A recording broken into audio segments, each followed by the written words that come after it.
Welcome, guys. It's another episode of the Neutral Corner. It's Dani Glover, and I'm with my special guest, the master knowledge, Spencer Fearon. Thank you for coming down, man. How's it going? Nah, big up, Danny, man. Thanks for having me, man. Thanks for having me. I knew I had to come and support up the team, you know what I mean? So, man. Yeah. Love and blessings. And it's a good day to have you down. It's the last day of Ramadan, is it? Yeah, it's the last day today. So tomorrow's Eid. And looking forward to that. Yeah. I have a big breakfast, mate. No, I'm joking.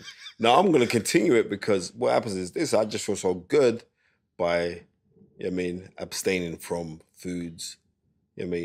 Abstaining from having certain thinking patterns and all the rest of it. So for me, it's kind of cool because I take into consideration that other people, like, I know, right, come like Maghrib prayer will be like 8:15.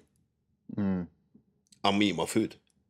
There's loads of people around the world who don't have that privilege. Yeah. So, it makes you put things in perspective. And when you put things in perspective, then you roll differently. But once again, thanks for having me, man. Yeah, man. First things first, we've got to touch on last night's fight, the undisputed women's lightweight title.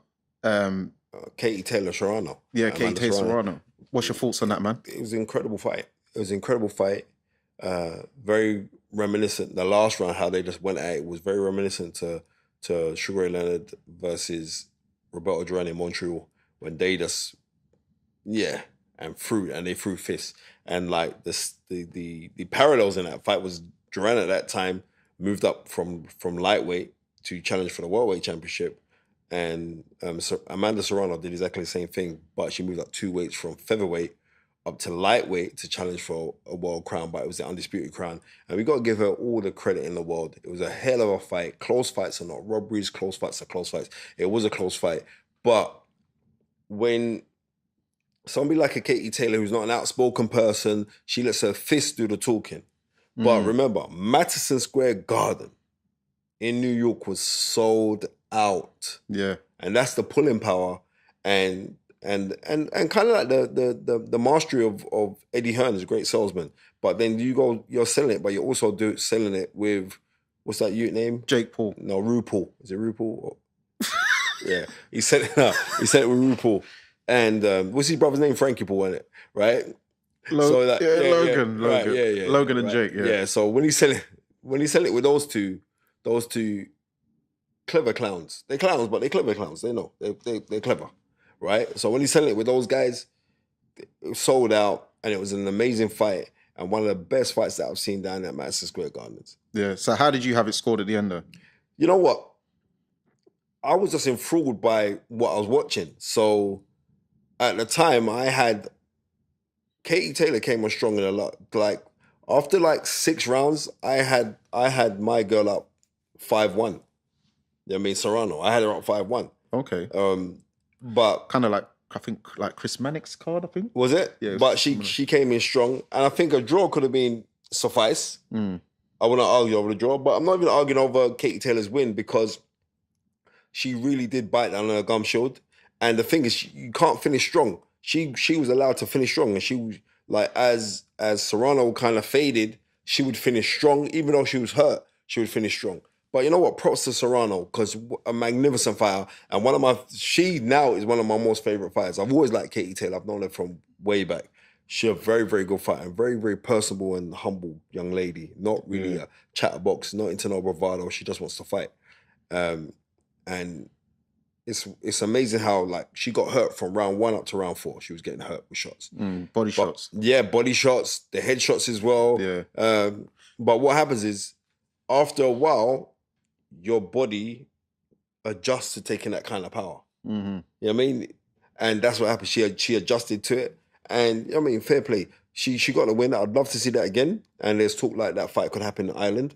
At Croke Park. Yeah, bro. That's going to be how much? 60,000 or whatever. That they're going to go to watch that. That was an incredible fight. Yeah. I boxed at Croke Park once, but not outside, the inside bit. Yeah. Against the London versus St Xavier's team. Yeah. Oh, okay. With Keith Waters in them back in the day. Yeah, God bless Keith Waters, man. Yeah, man. Fellow Lynn man. So Fellow you Lynn, know, man. So Keith Waters, good people, man. Yeah. So the other fight on the other show, Shakur Stevenson versus Oscar Valdez. Brother, Shakur Stevenson's so good, right? And I always props him because like Jay Prince, he's my guy. So like Jay Prince manages him, and Shakur always shows the fighters right what I do with Tunde. He shows us mad love. He's just a bit too good that he don't need to do no special effects. He's just that good. But if he wants to become a crossover star, he's gonna have to do some special effects because he bossed Valdez like it was nothing. And when and you could see, because you saw ringside there when he said, I want to beat Eddie Reynoso, I want to beat Canelo, and I want to beat Valdez. Yeah. Right? And he was so true because if you watch the fight, Canelo just looked very despondent watching it. And it was. And you know what? I'm not knocking anything of Valdez. Valdez tried. But you're a drug street. And let's call it as it is. Right? Yeah. You're a drug street. Let's call it as it is. And would we be so lenient if it was another fighter? Say that was Floyd Mayweather. They'd be killing them all now. Yeah. Right, exactly. So, nah. And it is what it is. And I don't dislike Eddie Reynoso. But when I see too much hype around a trainer because of one particular fighter, then I'm saying, right, go do that with a multiple set of fighters. And then I'll say, yeah, you got something. But if you're just doing it with one man, come on. Yeah. So do you think there's some politics in boxing why someone like Eddie Reynoso has won Trainer of the Year how many times? There's coaches who hasn't won it once. Wait there. This is what I want to know is this. How many times was Roger Mayweather Trainer of the Year? I don't know. Never. Right, never. So that just works at you. That's where you've got to look and say, well, what go on there, sir? Right, Roger Mayweather was never given Trainer of the Year. You know what I mean? Floyd Senior was never given Trainer of the Year. Ask yourself, why was that then? Why were they never given it? Yeah. So it is, they give out them things to who they want to give it out to. Do you know what I mean? And I ain't want to get into this because I start get crazy up in this place and start smashing up this studio. You know what I mean? So, right. So Roger Mayweather should have gone down. I believe that he's a Hall of Famer anyway, right? Because he was fighting. Yeah, for fighting. He was 2-weight world champion, right? But Roger Mayweather, nobody can't deny it. Lennox Lewis said something to me just the other day, and he said something to me like, in order for Tyson Fury to surpass anything that I've done, not only do you have to become undisputed, but you've got to beat the next generation. Now, regardless how they want to call it, Lennox Lewis still beat, and it was an old Lennox as well, but he still beat Vitaly Klitschko. Yeah. Vitaly Klitschko went on to reign supreme after him. Now, him and his brother just split it up, but he reigned supreme when he was WBC champion. So much that he could take a little hiatus off, come back, and still regain his title. That's when you say, right, you know what Lennox Lewis done, that's serious because you not only beat the dominant guys of your era, which he did do, he beat those guys, but then he beat the next generation. Who else has done that? Oh, Floyd Mayweather. Floyd Mayweather beat everybody who was around, but he beat the man who's now regarded as the best pound-for-pound fighter in the world in Canelo Alvarez. So therefore, you got to look at that and say, we got to props Floyd on another level. Yeah, that makes sense, Of course it does. Yeah, it makes sense. Makes perfect sense. Yeah. So what we want to touch on today is, talking about trainers, because has Sugar Hill won it yet? No. He'll get it now. He'll get it this year, watch. But I saw a post you did where you're the only trainer to beat a Sugar Hill. Well, I did. Beat a Sugar Hill fighter. But I did though. So, you know what I mean? I'm just, you know what? It's like, I like Sugar Hill because I remember what was it? It was in 2000. Yeah, it was 2007. So I spent a lot of time. So what was it? England? It was UK versus USA contenders. I was working with Andy Smalls. I was young in comparison then. You know what I mean? Because you got to think how many years ago that was. You know what I mean? That's 15 years ago.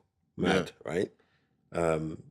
But historically, I'm the man. I don't business. No one can't test me historically. Nobody. I don't care. I don't care who the guy is. When you want to try to talk history with me, I'll destroy most people. Yeah. So, yeah, Sugar Hill, he was working with the American team. I was working with the UK team. I was working with Andy Smalls at the time. You know what I mean? and he had Walter Wright, and Walter Wright was a heavy favorite to beat Anthony Smalls going into that. Yeah, I remember that. Nobody wanted to fight Walter Wright. Everyone else around that weight class, everyone was trying to avoid Walter Wright. They didn't want to fight him. Yeah. But we got the draw against him. I remember Dean Powell coming around to my house, the late, great Dean Powell, who was an incredible matchmaker for Frank Warren. And he said, well, that's the only one that's there, Spence. That's the only one that's there. I said, I'm going to talk to Ant. And we spoke. Say, come on, we'll beat him. Because in my head, we'll beat anybody. Yeah, it was a hard fight, but we got the decision. We got the win. But I remember when we're screaming instructions out, because I watched so much tapes, because I like watching tapes of fights. I watching so much tapes of Walter Wright, and seeing the mistakes that he was doing. And like, there's a couple of times we should have clapped him out. But every time I was shouting, like, it's there now, and I'll shout it out, and you hear Sugar Hill on the other side, now it's time to cover up, keep their hands back up, because he'd throw some shots and he'd drop his hands. He'd throw his shots, he'd throw 3 shots and he'd drop his hands. I said, right, open for a left hook. But each time it was there, like, Sugar Hill kind of negated that, but we still got the win. So I'm saying, I don't want to hear no talk, because that picture, that was an iconic picture. I remember, like, after that, Boxing News used that as their picture of the week with me jumping in the air and that. So back then, and that's 15 years ago. So I'm not a puppy in this boxing thing. So, yeah, the same way you was, you was in the ring that night when Danny Williams fought the great Mike Tyson as well. That was. So are you looking to get back into training? A lot of people were asking me to come back and work with this fight, work with that fight. I'm like, and it's not that. It's like where I am in this boxing thing, I can't see myself being in the gym day in, day out, doing pads with guys punch off your shoulders and all the rest of it, blah, and all the rest of it. And like when my responsibilities now are totally different. Gone are the days where like I was running the Real Fight Club and I had shares in that gym and I had all of the fighters who were coming through and I was busting everyone. I was doing the Hard Knocks boxing promotions and blah. And we had an exponential amount of money, right? And it was, but could I see myself doing that now when you're saying you're more settled, you got your children, you got, you know what I mean? Things, they change. Like, but advising guys, which I do regularly, you know what I mean? And I mean, everyone knows me and Tunde were tight. Yeah, that. But the thing of like being in the gym, because I know it's like when I turn up at gyms, like the trainers in there, they start getting frightened. Right? They do. What, do you think you're going to poach or something? No, it's not the case of that. They get frightened because they know, like, we're in a conversation of boxing where I've studied this game so hard. You come to my house right now, I guarantee even though I'm not in my house, but boxes on. Yeah. You know what I mean? Yeah. And readers are leaders, so I read a lot. I like knowing this stuff. You know what I mean? So it means a lot to me, like when certain guys are doing their TV stints, but I'm going to get a phone call for me to bust down things for them. And they're using my bars, you know, right? And it's not really the case like, oh, well, look, they don't props me because it doesn't matter. I know, you know, that's enough. Yeah. You get what I'm trying to say? Yeah. So more than likely, because what I've realized is this, I'm not saying they're con artists, it's just the way of the world right now. The way of the world right now is that we don't like to season things anymore. We don't like to marinate things. You know what I mean? I'm old school Jamaican. I know when I was a kid and I'd go back home to Jamaica, I know like mama, or that's grandma, but mama used to season the food. Yeah. You know what I mean? Now we're getting unseasoned food. We're getting microwave food. Yeah. Right? I'm not really in no microwave food. Ready meals. Right, exactly. There's no ready meals in my house. Sorry, none at all. We have to cook the food. You know what I mean? You have to know how to knead dumpling and them kind of things. You know what I mean? I see your posts, so I know that you could do all of them kind of things. Come on. Right, exactly. And I see you getting bigger now. So as I see that, I said, yeah. Because every you go on you go on Danny Glover's posts on Instagram, it's always food, you know. It's always, man's got his escovitch fish, and I see the man cooking up and see, those things are so important. When you marinate a thing, but now we're like microwaves. We're just here and now. You know what I mean? So there's no substance to it. And when you speak out about the microwave things, we are so conditioned to eat microwave food now that man think you're nuts. Yeah. Right. So I'm saying I'm authentic. And my authenticity is to the culture. The boxing culture is now dying because people are just doing things to get likes on a post. You're looking likes on a post, or you're looking for validation from people that don't even know you. Yeah. You know what I mean? And that's what I see in boxing now. And I'm just too real for certain people. Yeah. And because of that, they're frightened. I'm still gonna stand my ground because I'm saying, bring a man who can test me historically on boxing, and I'll shut my mouth. And then I'm saying, yeah, you could bring someone. Maybe they could test me, maybe they could. But I know you ain't got my character, you ain't got my personality, and you certainly don't have my profile. So I'm just gonna keep on doing what I do. Yeah. The only person who I say is on par with you is obviously your good friend Ben. He's not Dowdy. on par with me. He's an ugly looking white man. How the hell is he on par with me? No, I'm talking like the he's history not. of boxing. No, he's not on par with me at all. No? No. Oh. I'm joking. Ben's up. No, Ben's up there, but I'm not giving. You're meant to do those kind of things. Yeah. I'm just gonna keep this thing real. Go name me a black boxing historian. Go name me them. I don't know. Mike Tyson, and then it's done. Who are you gonna name? You can't name nobody, and that's that. And that's not me being boastful about it. I'm just telling you the reals. I studied this game. Yeah. You know what I mean? And that's why I props Tunde Ajay when he said, let's start our own podcast. I didn't know the podcast was going to be this big, you know. That's what I was going to get onto. So how did you and Tunde's friendship, how did you two meet and like, because I know you... From road. We used to do things on road. I know Tunde from road. He's trustworthy, brother. How old was you guys? I'm 48 now. So I must have been then 25 maybe. Yeah, about 25. Because I thought you would have met him at the Lynn or... Yeah, but I got him to the Lynn. Oh, so you met him when on road? I saw him on road and, you know, and I was like, he was saying that he's doing some white collar, not white collar, some unlicensed. He didn't even know. I said, no, brother, this is not real boxing. I said, Caesars. Yeah, you're right. They're calling him a dentist because he's a knockout man's teeth. I said, no. I said, Ton, no, you need to go this air. So, and that's how I made him linked. You know what I mean? Tunde don't like to admit, but Tunde used to be my bag carrier. When I used to go gym, I said, carry my bag, come. So what used to happen in these infamous spars, because it's been a highly debate that... Listen, if Tunde wants to keep on dreaming, Tunde knows I moved around with Tunde and I gave him such a beating at the Brixton district. No, Brixton. At Miguel's, right? I gave him such a beating at that gym, right? It was ridiculous. I'm not gonna lie. Then it must be a few months later, he said, oh yeah, if I could come and help him out, please, because he's boxing in the championships, so I could come and help him. Remember, I'm pro at this time, you know? I'm like, all right, ciao. Yeah, I'll see if I can come down or whatever. Not. Now, bearing in mind, everyone knows, like, when I was younger, and I'm talking when I was younger, I was a ridiculous gallus. Yeah. So I was beating all the night before. I'm going to be real with you. I was beating all the night before. Tunde took it like this is a world title fight. You know what I mean? You're coming in just taking it easy with him. He was like, well... So where was this location? This at the Lynn. Okay. Right? And remember Paul, the old trainer, white Paul. Yeah. He passed away, didn't he? Yeah. God, yeah. You know what I mean? Paul was so cool, you know? No, he was. Paul was so safe, you know? So safe. And Paul come to me. Paul was like, after the spar. So wait, because I want to vision. Was it the back ring by the window? No, it was the main ring. The main ring. Yeah. The main ring, right? Okay. And I think Spud and Sparks are there as well, you know? Okay. Right. But how it was on the spar, when you know you ain't got nothing in the tank, you can I could shuffle around with these guys and make it look like I'm playing with you and all the rest of it. But to Tunde, that was his world title. Yeah. Right? And he was like... Ring magazine. Yeah. He was wailing away. You know what I mean? I remember he busted my nose. Yeah. He bloodied my nose. And I was still playing with him like, shut up. But I had nothing in me. After the spar done, Paul come to me, Spence, thanks so much for taking it easy with him. But I was seeing my I said, brother, I had nothing in me, brother. I remember going back to the change room. I was so mashed up. I just sat there like, boy, okay, no. So, for that, I'm going to be real, but everybody knows, and it's not even like a joke. Everybody knows I was a gym fighter.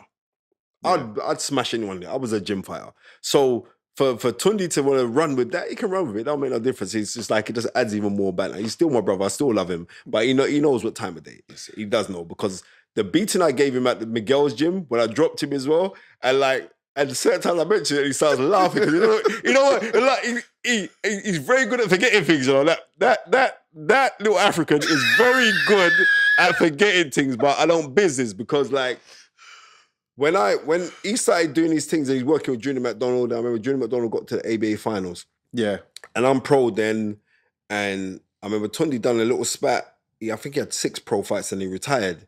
You know what I mean? He retired for his own reasons. He retired from the game. And like he was starting training, man. And I said, no, I'm going to help you, you know? And then from then, I've always helped him. You know what I mean? And with a time of day, not because that, because he's honest. I've done bits with him he's honest.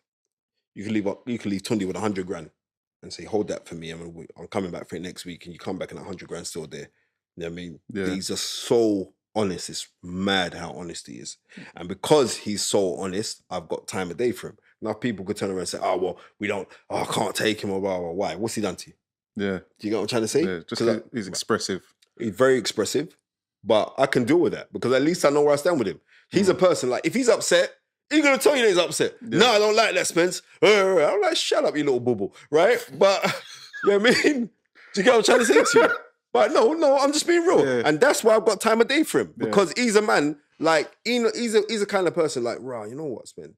Like, the help that you get. I don't want to talk. I've helped, man. And I'm not talking about finance. I've helped, man. So when it is, and like he just phoned me out of the blue and said, yo, Spence, I wasn't ready. When Sky didn't renew my contract, he says, well, you know what, Spence, I wasn't ready to talk boxing with you. Like, let's start our own podcast. Yeah. Right? And at that time, I was offered to do loads of podcasts from big corporate companies that were offering me mad money. And I said, you know what? You're right, come, let's do our own thing together.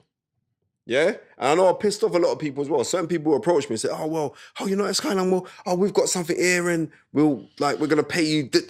I said, you know what? I'd rather just do something with my brethren in my house. Yeah. And I'm doing it.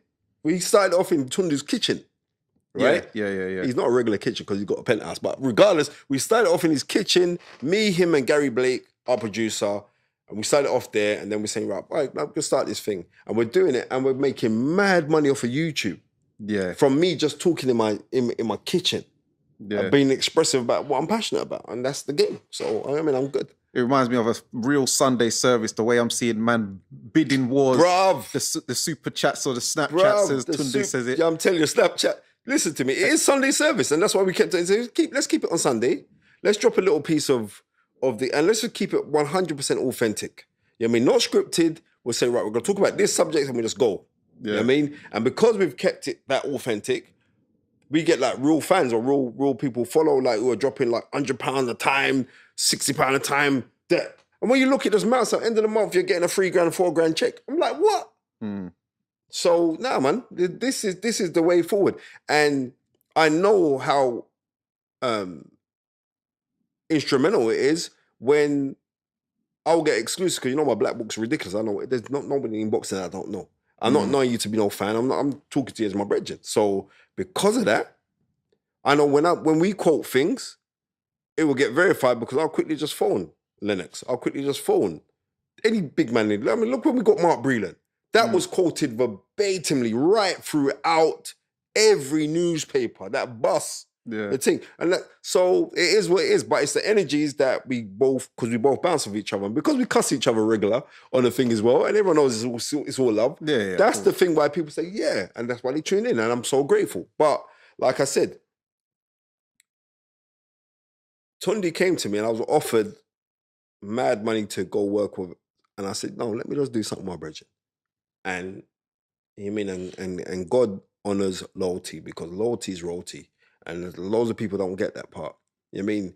You being loyal to a man, but having a tunnel vision and a focus and a plan, only good things can come off of it. Yeah. You know what I mean? So I said to anyone, just go do it. And what I love about your show, especially during the pandemic, when you was able to reach out to some fighters who many people have forgotten, but have given us great nights. All right, then. Like John Murray. Conor McMillan. I mean, Duke McKenzie. I go through the whole thing. The eulogy for Hero Curry. Yeah, the Hero Curry thing was a big thing. Reason being, it was like, I'm walking down the road and Hero Curry was I mean, it's at that time in the 80s where the real star of the heavyweight division was Frank Bruno. You know what I mean? Yeah. But he had men who were just underneath him, who gave us entertaining nights, but they never got their flowers. Do you get what I'm trying to say? So when we did the Hero Curry thing, like within the community, this is when I realized like the community is powerful. When we did that, I'm walking down the road and everyone's just pulling up, yo, Spencer, me see the thing where you do pan, you right, me love you, you know. One of those, me give you beer ratings. those things mean a lot to me. May not mean a lot to no fish and chips, man, but it means a lot to me. No, I'm keeping it 100. Yeah, but those things mean a lot to me. So once you got your platform, is what you do with your platform or who you want to involve in your platform. And like I'm saying, we are for everyone. I got a guy on our show now, Bobby Wright. This man religiously comes on our thing, religiously pays him money, religiously said, this man he's a serviceman in the army. Oh, right. Oh, that's why he's always in that uniform. Yeah, He's he's a serviceman. He's a serviceman, and he just broke it down to me. He said, Spence, I was going through a really dark time, right? And I started listening to what you lot were saying and the positivity and blah, and it just raised my game. And he said, like, it was so dark for him. Like, he was just a profound hater. He'd hate on everything. He'd be the one on the internet, always trying to cuss off people right. So I get it. Loads of people like, you're going to get it. Watch, because this show's going to be busting even more. You're going to get the hate. Absolutely. Right? You're going to get the hate. But the thing about it is this, all the hate is confused admiration. They really want to say, right, Dan, well done. You know what I mean? Because look, you're doing this as a bossy studio, bro. You know what I mean? So you're paying out. You're saying, right. You know what I mean? I'm investing in myself because that's the biggest investment you can make. You're doing that. Then you're going to get hate. But the hate, like I keep on saying, is confused admiration. They want to say, well done. They want to congratulate. They want to say, rah, you know what? Ajay, oh, well, what does he know? No. Props where it's due. So when I see any man doing their thing and they say, oh, you're going to jump on the thing? I'm saying, I'm there. I don't business. I don't care how far. No, because I have to back. Because this is the thing about this. I'm keeping this thing totally 100. When you support somebody or you support someone from your background, your identity, from your culture, you're supporting because everybody else does it. But everybody else gets a problem when you turn around and say, rah, I'm going to support a fellow man who I can culturally identify with. And when I'm saying culturally, it doesn't have nothing to do with your race, your skin tone, your culture. Your culture, because I know you're a Caledonian. That's where my dad's buried. You know what I mean? So for those things, you have to look and say, rah, okay. For those who don't know, that's a parish in Jamaica called Clarendon, and we're our family's from the exact same part of Clarendon in Kellits. Also, what's his name? Brandon Hill. Brandon Hill's where my dad's from, but Brandon Hill and Kellits are like half a mile walk. Yeah. Right. So those things are serious. Also, Clifton Mitchell, another. Yeah, he's from Kellits, isn't it? Yeah, Kellits as well. Yeah. Lerone Richards from Clarendon, his family. Yeah, I spoke to his dad. So yeah. Right. So exactly. So off of those things, I'm saying, right. So who I can identify with culturally, like the same foods, you know, listen to kind of same music, go to the same kind of place. So culturally, there's a link, there's a bond. Affirmation. Yeah. Right. So there's a bond. Affinity, sorry. Right, there's affinity there, right? So I'm rolling with the affinity. But my affinity even more so, I'm saying like, right, I know that you're gonna face the same struggles when you go to work, like when I used to go to work. For the grace of God, I'm self-employed, I got office in my house. But I'm saying like, these are things that we bond on, right? It's coming a bigger spectrum now because we as human beings now we're seeing things more differently. Do you know what I mean? Just like in the Asian community, I got mad following the Asian community because Asian are Muslims. Like, alhamdulillah, brother Spencer. You know what I mean? So it's different, but so once we find like a common denominator is that we're all human beings. Yeah. You know what I mean? And then once we do that, then we can break down barriers. But our cultural identity, it's a serious thing. So I like to support people who I can identify with.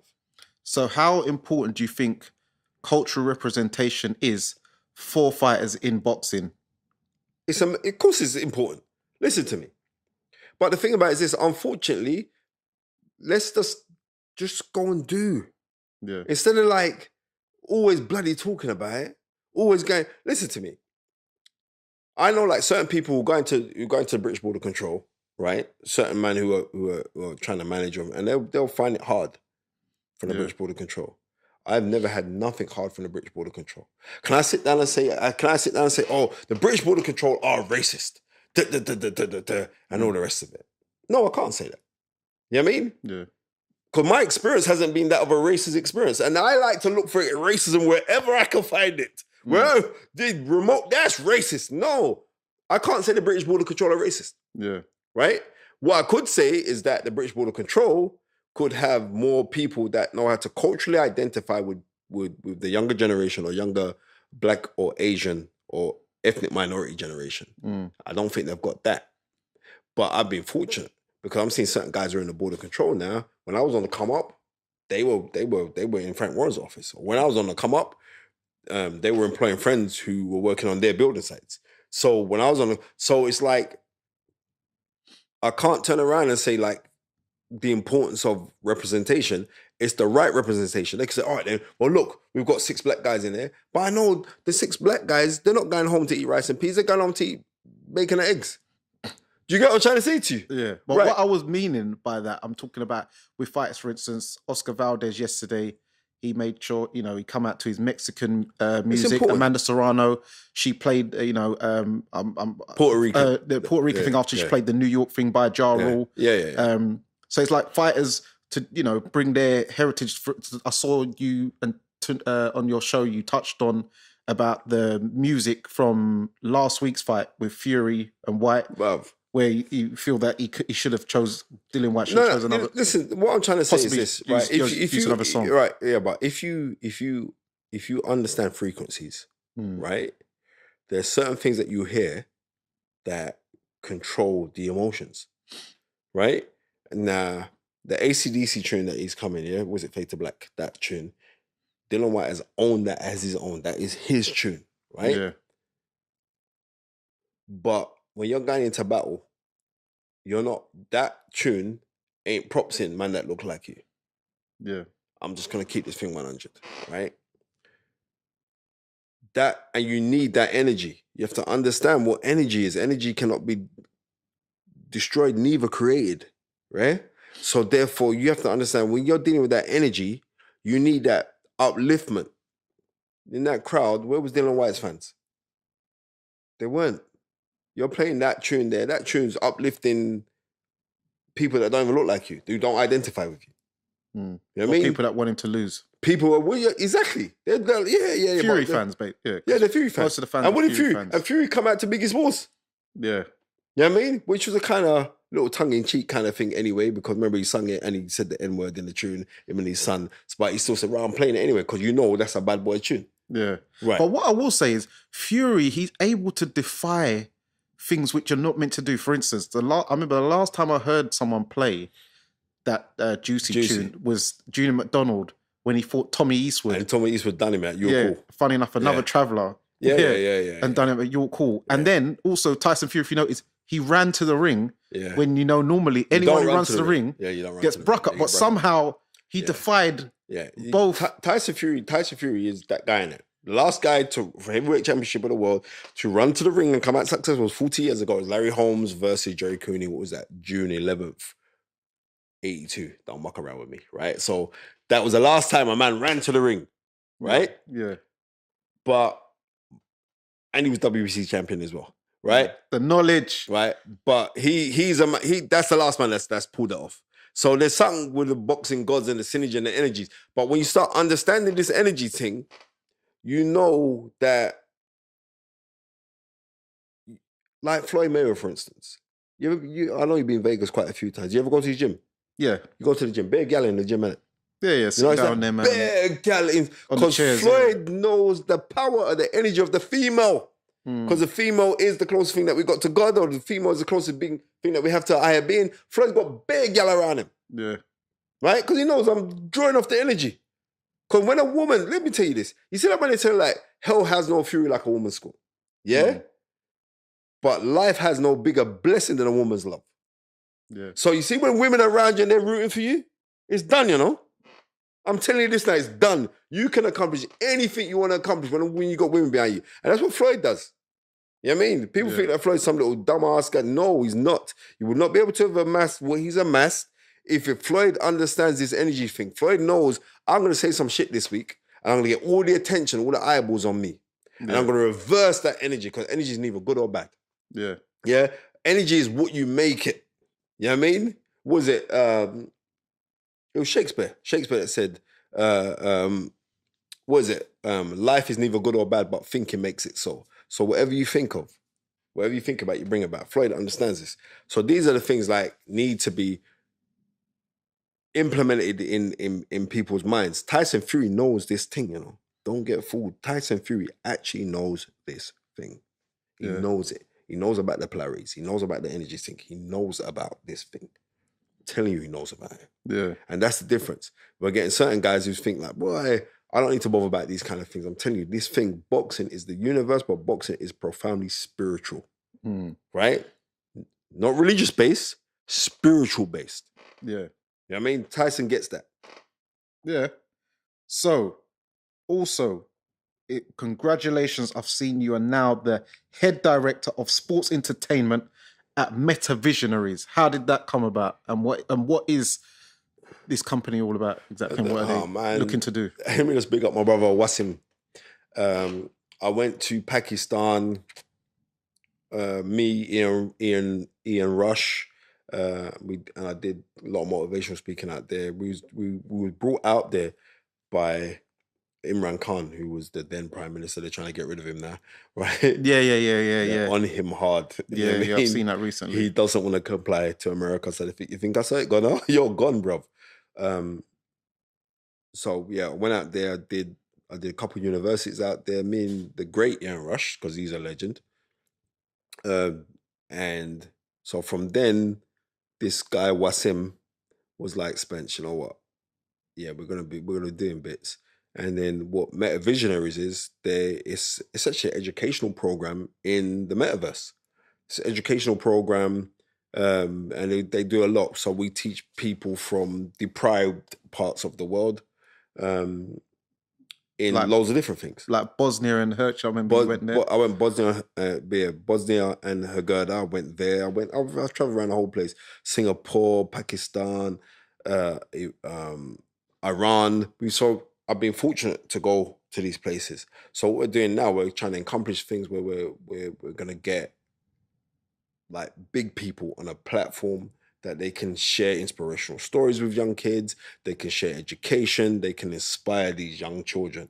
So they said, right, you be head of sports and entertainment. So I'm just recruiting all the sports people that I know, all the guys in entertainment. You know, my black book's big because Tunde makes it bigger. Tunde start talking about my black book, then it's like anyone I phone, they answer. It's mad, right? Yeah, the black book's powerful. It's got power. It's got something different. Like Tunde said, the black book's got more power than black magic. I say, how you know about black magic know about unless you know about black magic? Well, anyway, yeah, we don't trust that little guy, and I'm telling you, it's serious. Yeah, well, you know, we practice a little obia as well.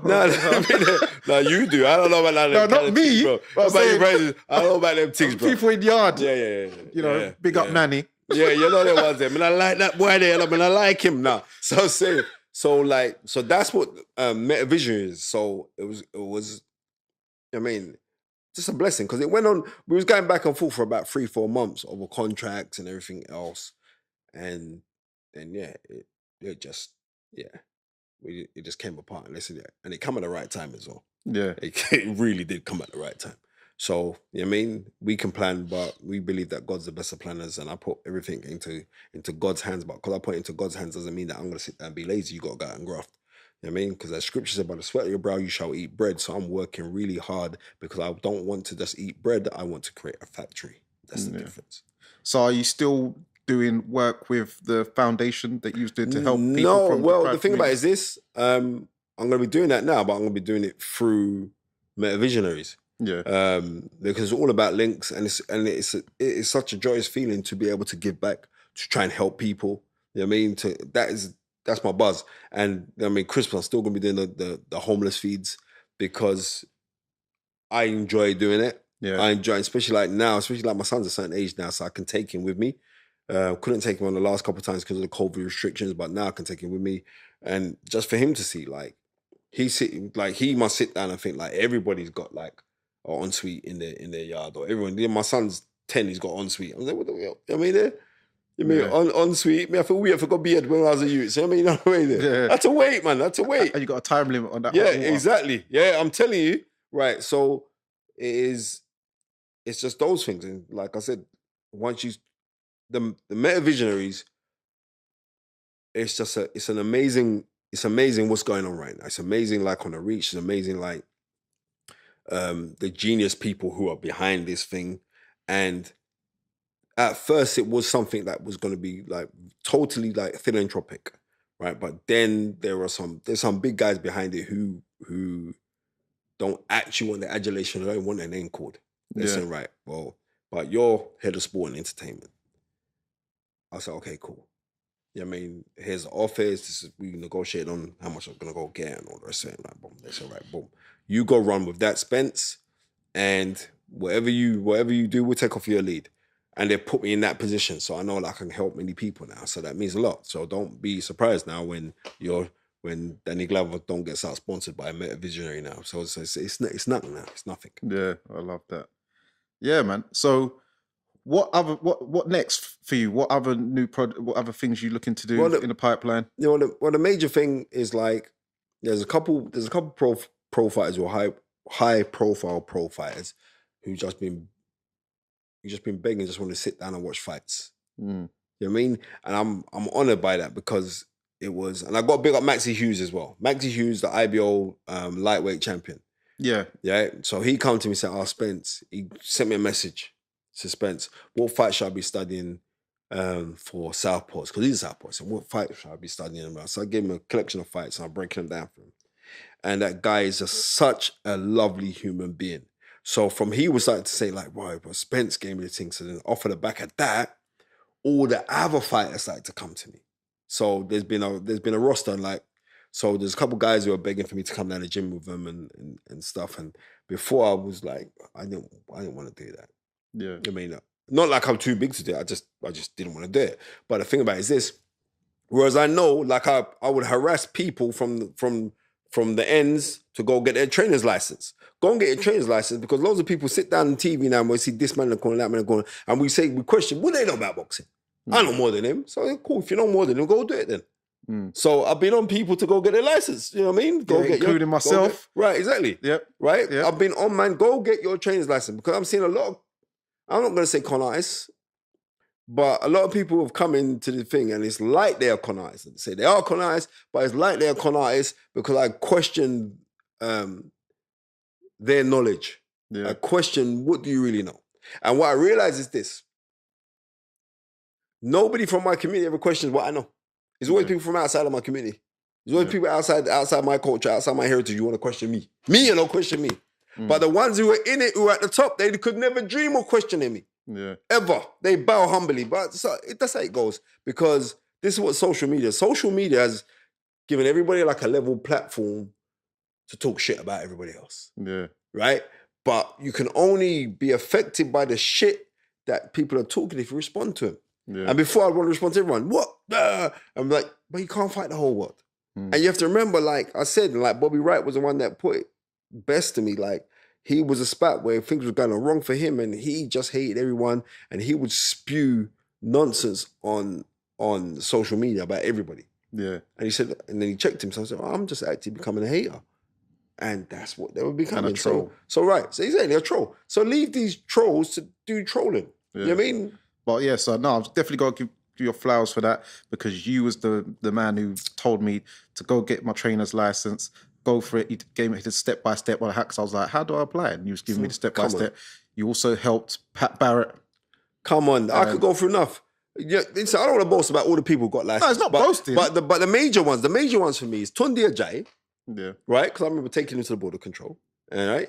And Pat Barrett. Because Pat Barrett, they weren't giving Pat his license. Right?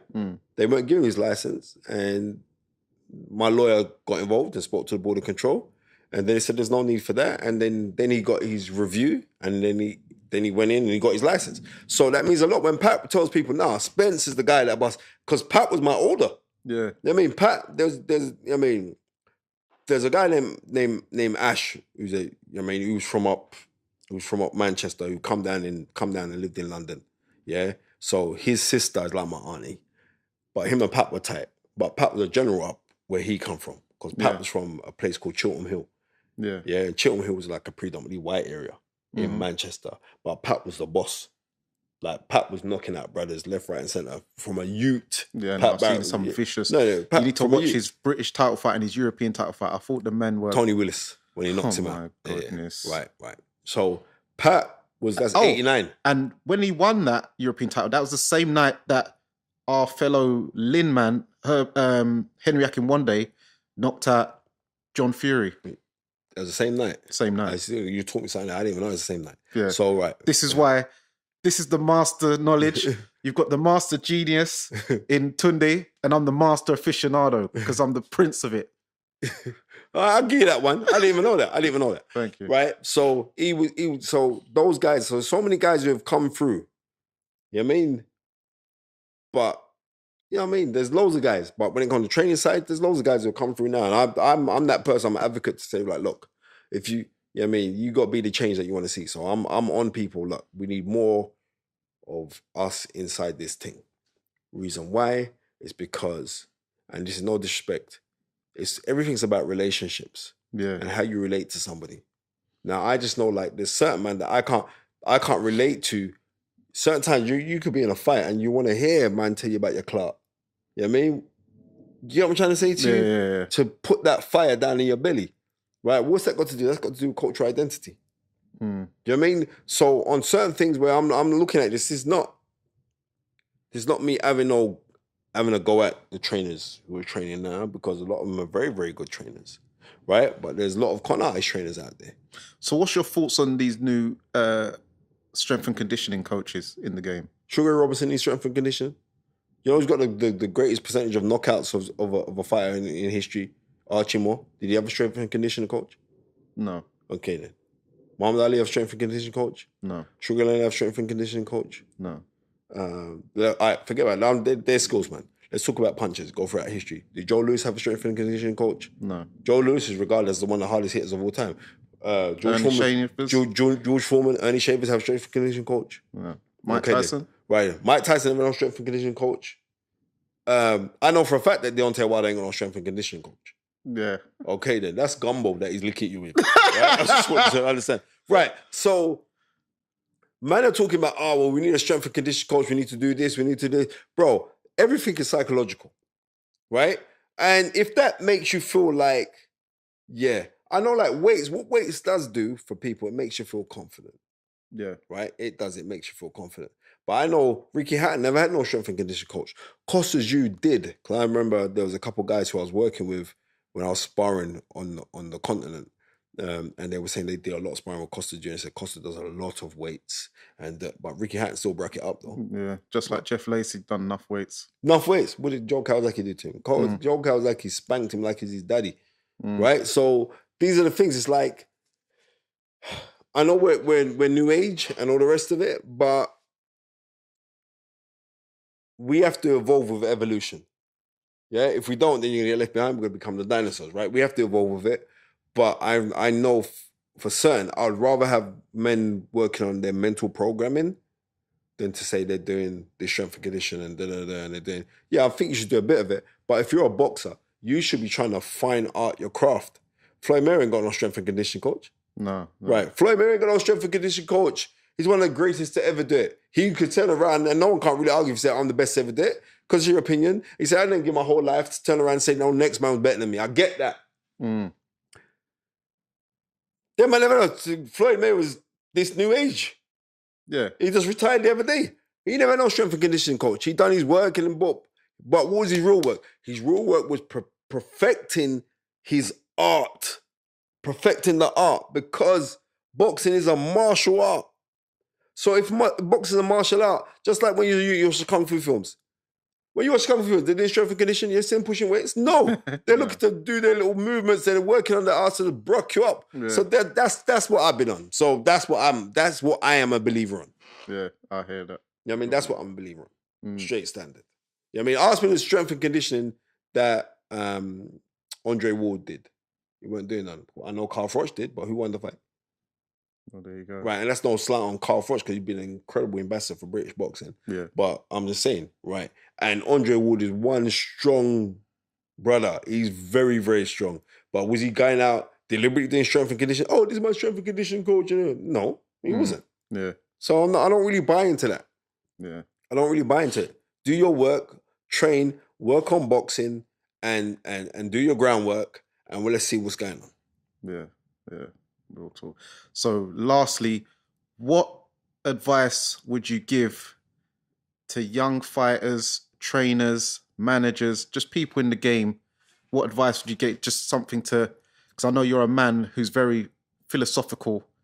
Give us one of your a famous speech. One of my famous speeches. Easy thing is this, like, I would say this. It was Marcus Garvey that said, That God and nature first made us who we are, then out of our own creative genius, we make ourselves who we want to be. Follow that great law. Put God in the skies as our limit and eternity our measurement. Now, eternity means forever. Forever means perpetuity. Perpetuity never ends, right? That's what I'm saying. So everybody can win. The mere fact that you wake up in the morning and you won, that's it. You woke up this morning, you've won, you've been blessed with another day. The blessing is this, is quite simple. God, universe, whatever you want to call it, never takes away your blessings. You take away your own blessings by not working on them. Yeah. Right? So you have life. When someone turns around and says, well, what do you do for a living? You live. Right? We were not created to get up and work a 9 to 5.